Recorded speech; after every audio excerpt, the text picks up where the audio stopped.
नमस्कार दोस्तों, हम फिर से लेकर आ चुके हैं आप लोगों के लिए शाम की सभी ताज़ा और बड़ी खबरें। फटाफट अंदाज में एक एक कर बताएंगे आपको आज देश और दुनिया से क्या बड़ी खबरें निकलकर सामने आ रही हैं। लेकिन उससे पहले दोस्तों एक नजर डालेंगे सुर्खियों पर। प्रधानमंत्री नरेंद्र मोदी के ऊपर जमकर गरजे राहुल गांधी, बोले देश में हिंसा की जिम्मेदार मोदी सरकार है। अब राहुल के इस बयान पर दोस्तों घमासान मच गया है। कल ये बयान दिया था, आज भाजपाइयों ने हंगामा किया है। वहीं पर अगली बड़ी खबर में हम आपको बताएंगे संजय सिंह का बीजेपी के ऊपर बड़ा हमला, बोले अडानी सरकार को जनता ने सिखा दिया सबक, अब 24 में हारेगी बीजेपी, जीतेगा इंडिया। वहीं पर अगली बड़ी खबर में हम आपको बताएंगे दोस्तों प्रियंका गांधी ने जमकर निकाली मोदी सरकार पर भड़ास, बोले भारतीय जनता पार्टी सिर्फ झूठ बोलती है और कुछ नहीं। आपको बताते चले प्रियंका ने प्रधानमंत्री के ऊपर काफी बड़ा हमला बोला है, बताएंगे क्या कुछ बोला है। वहीं पर अगली बड़ी खबर में हम आपको बताएंगे अखिलेश यादव का प्रधानमंत्री के ऊपर हमला, जवान फिल्म की भी की तारीफ, बताएंगे क्या कुछ बोला है कि विदेशी मेहमानों को जो सोने की थाली में खिला रहा हो और गरीबों को सिर्फ 5 किलो अनाज। वहीं पर अगली बड़ी खबर में हम आपको बताएंगे दोस्तों मध्य प्रदेश में बीजेपी को लगा एक और बड़ा झटका, मामा शिवराज के साथ कमलनाथ ने कर दिया खेल। आपको बताते चले दोस्तों एमपी में जो है यहाँ पर जो गिरिराज शंकर शर्मा है उन्होंने जो है अब बीजेपी को छोड़ कांग्रेस ज्वाइन कर ली है। वहीं पर अगली बड़ी खबर में हम आपको बताएंगे, दरअसल आपको बताते चले भारतीय जनता पार्टी के ऊपर जमकर गरजती हुई नजर आई ममता बनर्जी का बीजेपी के ऊपर बड़ा हमला, बोले जीत की शुरुआत हो चुकी है, बीजेपी डरी हुई है। वहीं पर अगली बड़ी खबर में हम आपको बताएंगे दोस्तों प्रधानमंत्री नरेंद्र मोदी के पानी भरने वाले वीडियो को लेकर विपक्ष ने लिए जमकर मजे, बताएंगे क्या बोला है। जो वो मंडप सजा था जिसमें करोड़ों रुपए बर्बाद कर दिए गए।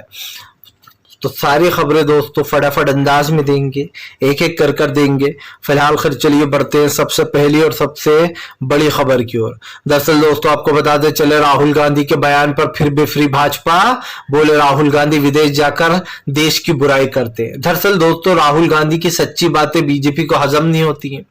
जिस दिन भी राहुल गांधी सच बोल देते हैं उस दिन से बीजेपी के पेट में दुखना शुरू हो जाता है।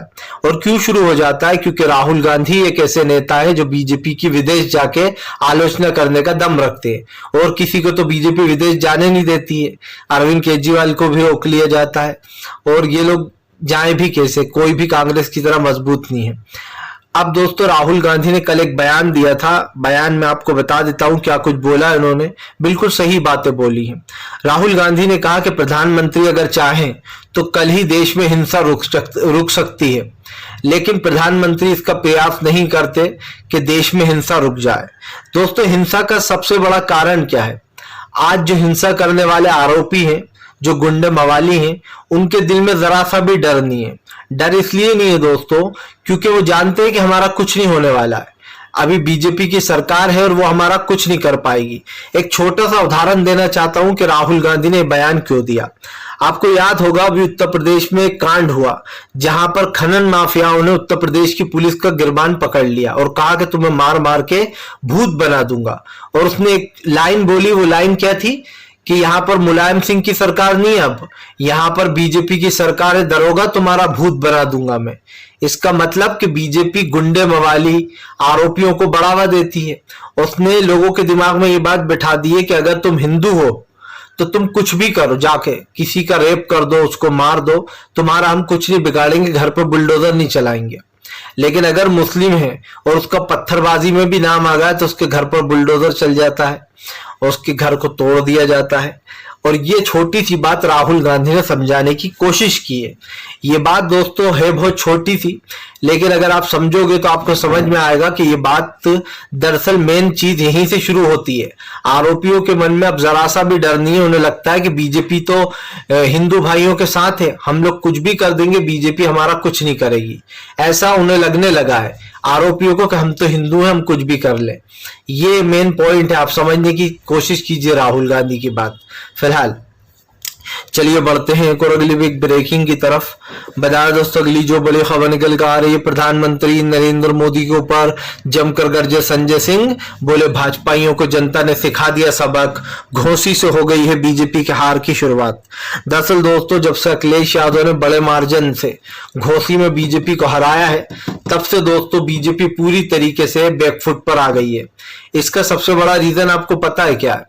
ये मुकाबला अखिलेश यादव बीजेपी के बीच में नहीं था, यानी कि समाजवादी पार्टी और भाजपा के बीच में नहीं था। ये मुकाबला विपक्ष यानी कि इंडिया वर्सेस एनडीए के बीच में था। अब इंडिया वर्सेस एनडीए में जीत किसकी हुई? इंडिया की हुई। जबकि दोस्तों आप समझिए घोसी सीट पर खुद योगी आदित्यनाथ प्रचार करने उतर गए। उनके साथ सहयोगी पार्टी निशान दल था।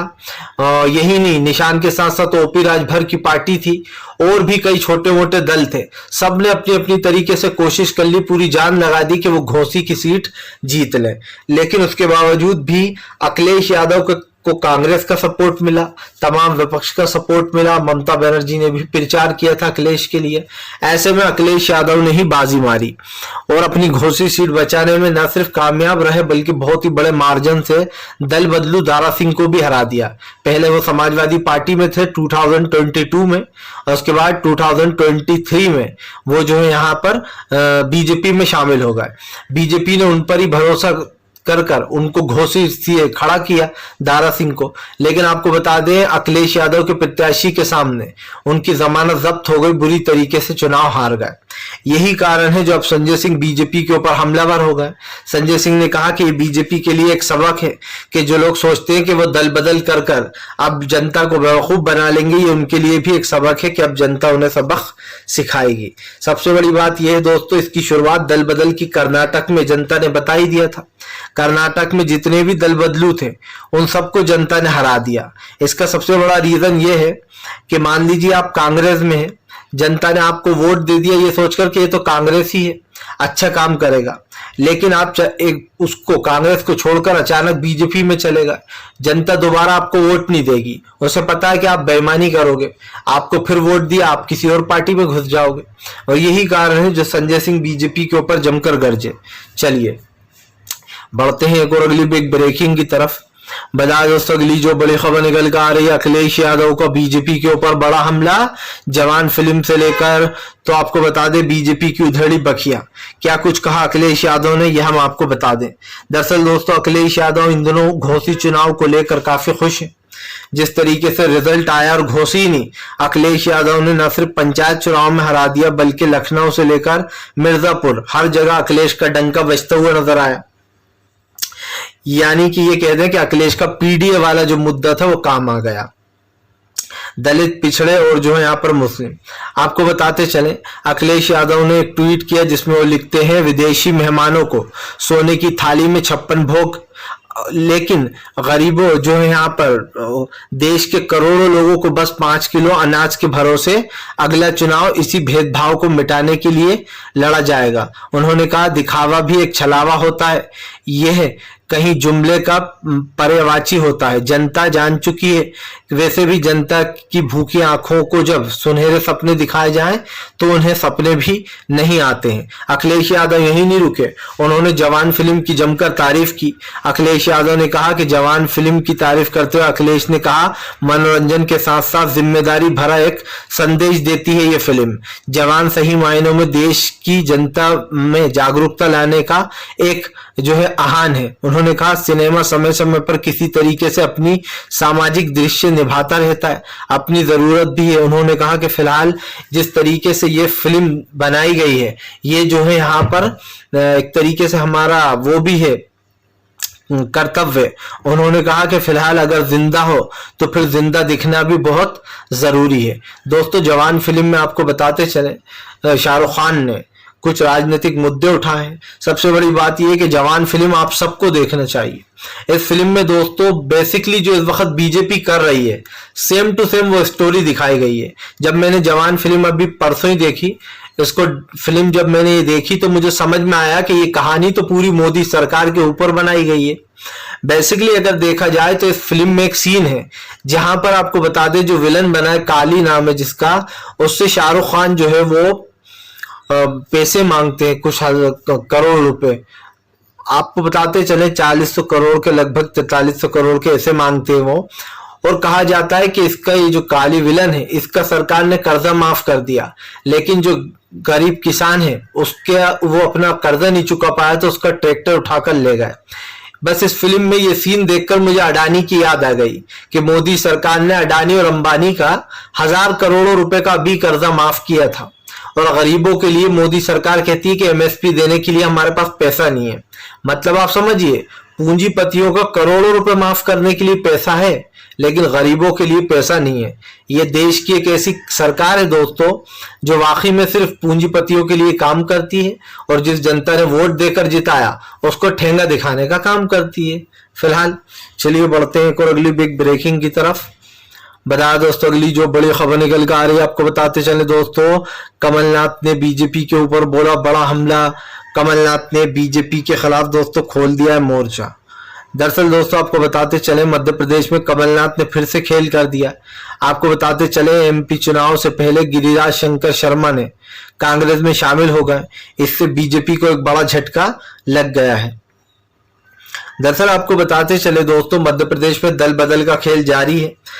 यहाँ पर भी कांग्रेस वही कर रही है जो उसने कर्नाटक में बीजेपी को चित किया था। अब हम आपको बताते चले इसका सबसे बड़ा मतलब और रीजन क्या बनता है। आप अच्छे से जानते हैं कि इस वक्त दोस्तों बीजेपी के ऊपर कांग्रेस भारी पड़ रही है, और भारी पड़ने का सबसे बड़ा रीजन क्या है दोस्तों, कि कांग्रेस जो है उसने बिल्कुल सही राह पकड़ ली है कि मध्य प्रदेश में वापस से सत्ता कैसे हासिल की जाए। आपको बताते चले, मध्य प्रदेश के बड़े मंत्री जो भाजपा के थे, अब गिरिराज शंकर शर्मा जो है वो कल कांग्रेस में शामिल हो गए। इससे बीजेपी को एक और बड़ा झटका लगा है। अब तक आपको बता दें, बीजेपी और सिंधिया गुट के कई नेता कांग्रेस में शामिल हो चुके हैं, जिसके बाद मध्य प्रदेश में बीजेपी को एक बड़ा झटका लगता हुआ नजर आ रहा है। इससे साफ दिखाई देता है कि मध्य प्रदेश से लेकर तो तमाम राज्यों में बीजेपी को बड़े झटके सहन करना पड़ रहा है, क्योंकि जाहिर सी बात है भारतीय जनता पार्टी को दोस्तों एक बड़ा झटका यहाँ पर लगता हुआ नजर आ रहा है, क्योंकि मध्य प्रदेश में इस वक्त शिवराज सिंह चौहान की सरकार चल रही है। हालांकि ये सरकार कांग्रेस की ही थी, लेकिन सिंधिया ने जाकर उधर दल बदल का खेल शुरू कर दिया, जिसके बाद सरकार मामा शिवराज के पास पहुंच गई। लेकिन अब बताया जा रहा है दोस्तों कि मध्य प्रदेश में 5 साल में सरकार बदल जाएगी। अब बहुत जल्दी चुनाव होने वाले, लगभग थोड़ा सा ही समय बचा है, 15-20 दिन। ऐसे में अब जब चुनाव का समय करीब आ गया है तो दोनों पार्टियों ने अपनी अपनी कमर कस ली है। हर कोई अपने हिसाब से जनता को लुभाने की कोशिश कर रहा है, लेकिन क्योंकि इस वक्त बीजेपी ने मध्य प्रदेश के लिए कुछ नहीं किया सिर्फ घोटालों के अलावा, इसलिए कांग्रेस के पास दोस्तों एक बढ़त है कि वो सत्ता में आ सकती है, क्योंकि इस वक्त बीजेपी जो है वो हार रही है। छत्तीसगढ़ ऑलरेडी कांग्रेस के कब्जे में जा रहा है, राजस्थान में भी कांग्रेस को बढ़त मिलती हुई नजर आ रही है फिर से। हालांकि अभी बीजेपी आगे चल रही थी, लेकिन जब से योजनाएं शुरू की गई हैं फिर से एक बार जो है अशोक गहलोत का दबदबा दिखाई दे रहा है। आपको बता दें, राजस्थान, छत्तीसगढ़ और मध्य प्रदेश तीनों राज्य अगर दोस्तों बीजेपी हार गई तो जनता के लिए बहुत ही सही बात होगी है। फिलहाल चलिए बढ़ते हैं एक और अगली बिग ब्रेकिंग की तरफ। बता दोस्तों, अगली जो बड़ी खबर निकल कर आ रही है, प्रियंका गांधी का प्रधानमंत्री नरेंद्र मोदी के ऊपर बड़ा हमला। प्रियंका गांधी ने प्रधानमंत्री को जमकर घेरा। दरअसल आपको बताते चले दोस्तों, हमारे देश में आज किस तरीके के हालात हैं उन सब पर प्रियंका गांधी ने बात की। प्रियंका गांधी ने मोदी सरकार पर हमला बोलते हुए पूछे तीखे सवाल। उन्होंने कहा कि अब तक मोदी सरकार ने कितनी सरकारें गिरा दी, किसी को पैसे के बल पर खरीद लिया तो किसी को डरा धमकाकर अपनी पार्टी में शामिल कर लिया। प्रियंका गांधी ने कहा कि जनता किसी और पर भरोसा कर वोट देती है, सरकार बनाती है और बीजेपी आकर उस सरकार को गिरा देती है। आपको बता दें, ममता जो है प्रियंका गांधी ने कहा कि कई ऐसे राज्य हैं जहां पर बीजेपी ने अपने पैसों धन बल के बल पर सरकारें गिराने का काम किया। उन्होंने कहा कि किसी को पैसे के बल पर गिरा दिया गया तो किसी को डरा धमकाकर अपनी पार्टी में कर लिया गया। दरअसल दोस्तों, बीजेपी पर यह आरोप लगते रहे हैं कि वो हमेशा विपक्ष को डराने के लिए ईडी और सीबीआई का यूज करती है। ईडी और सीबीआई जो है विपक्ष को डराने के लिए, अपनी अंडर में लेने के लिए काफी चीजें करती रहती है। मनीष सिसोदिया के ऊपर शराब का घोटाले का आरोप लगा है, वो अब तक जेल में बंद है। इससे पहले आपको याद होगा जो स्वास्थ्य मंत्री थे वो केजरीवाल के वो भी बंद थे काफी लंबे समय से, अभी उन्हें कुछ दिन की पैरोल पर छोड़ा गया था। तो हमारे देश में दोस्तों जो काम करने वाले लोग हैं उनको तो जेल में डाल दिया जाता है, लेकिन जो बीजेपी के साथी हैं जो आए दिन बीजेपी की चापलूसी करते हैं उनको बीजेपी पूरी खुली छूट देती है। और ये मैं क्यों बोल रहा हूँ, हर जगह यही हो रहा है, हर जगह बीजेपी के नेता और बीजेपी के लोग यही काम करने की कोशिश कर रहे हैं। तो ये कहना गलत नहीं होगा कि भारतीय जनता पार्टी दोस्तों अपने हिसाब से अपने नेताओं को संभालने का काम करती है। फिलहाल चलिए बढ़ते हैं एक और अगली बिग ब्रेकिंग की तरफ। बताएं दोस्तों अगली जो बड़ी खबर निकल कर आ रही है आपको बताते चले दोस्तों, प्रधानमंत्री नरेंद्र मोदी को लगा एक और बड़ा झटका। आपको बताते चले दोस्तों, ममता बनर्जी ने खोला मोर्चा, पहली जीत दर्ज कर बोली 2024 में होगी इंडिया की जीत, जनता ने चुन ली है अपने देश की सरकार। दरअसल दोस्तों हम आपको बताते चले बीजेपी को लगने वाला एक बड़ा झटका, क्योंकि आपको पता है कि अभी किस तरीके से ममता बनर्जी ने बीजेपी को चुनाव हराया। और ऐसे में दोस्तों जब ममता बनर्जी ने भाजपा को चुनाव हरा ही दिया है तो भारतीय जनता पार्टी की मुसीबतें भी बढ़ चुकी हैं। इसका सबसे बड़ा रीजन क्या है दोस्तों, बीजेपी पूरी कोशिश कर रही है कि वो देश के संविधान को मिटाने का काम करे, लेकिन भारतीय जनता पार्टी दोस्तों एक चीज भूल गई है कि आज देश का संविधान जो है वो हमारे देश के हिसाब से चलेगा, ना कि बीजेपी के हिसाब से। आपको बताता चलूं दोस्तों, प्रधानमंत्री नरेंद्र मोदी जो हैं उनको एक सबक ले लेना चाहिए कि देश की जनता अब रोटी खाती है, घास बिल्कुल नहीं खाती है। और आने वाले समय में यानी कि 2023 में 2024 में भारतीय जनता पार्टी का सूपड़ा साफ हो जाएगा। और ये साफ दिखाई दे रहा है कि बीजेपी को एक बड़ा झटका लगेगा यहीं से, क्योंकि जब देश की सत्ता ही आपके हाथ से चली जाएगी, ना आपके हाथ में पावर होगी, ना आपके लोग जो बदजुबानी मुंह से निकाल रहे हैं, चाहे किसी धर्म के बारे में हो या फिर विशेष एक समुदाय के बारे में हो, इस तरीके की चीजों पर रोक लगेगी। और मुझे ऐसा लगता है कि बीजेपी को रोकना चाहिए दोस्तों। आज हमारे देश में तमाम तरीके की चीजें हैं, लेकिन उस पर बीजेपी बात नहीं करती। और क्यों? क्योंकि प्रधानमंत्री को तो यही लगता है कि वो जो भी कर रहा है वो सही है। आज देश में दोस्तों तमाम तरीके की आप देख लीजिए, महंगाई है, गरीबी है, बेरोजगारी है। इस मुद्दों पर बात करने के बजाय बीजेपी इन मुद्दों से भागती है। इसका सीधा सा मतलब ये है कि बीजेपी किसी भी सिचुएशन को फेस करने लायक नहीं है। वो देश की संपत्तियों को नुकसान पहुंचा रही है, अडानी अंबानी को सौंप रही है। आप भले ही ये बहाना ले लो कि हमने तो उसको लीज पर दिया है। लीज का मतलब क्या होता है? आपने गिरवी पटक रखा है उस चीजों को। फिलहाल चलिए बढ़ते हैं एक और अगली बिग ब्रेकिंग की तरफ। बता दोस्तों अगली जो बड़ी खबर निकल कर आ रही है आपको बताते चले दोस्तों, भारतीय जनता पार्टी के खिलाफ जमकर बरजे अरविंद केजरीवाल ने खोला बीजेपी के खिलाफ मोर्चा। केजरीवाल बोले देश में आने वाली है इंडिया की सरकार।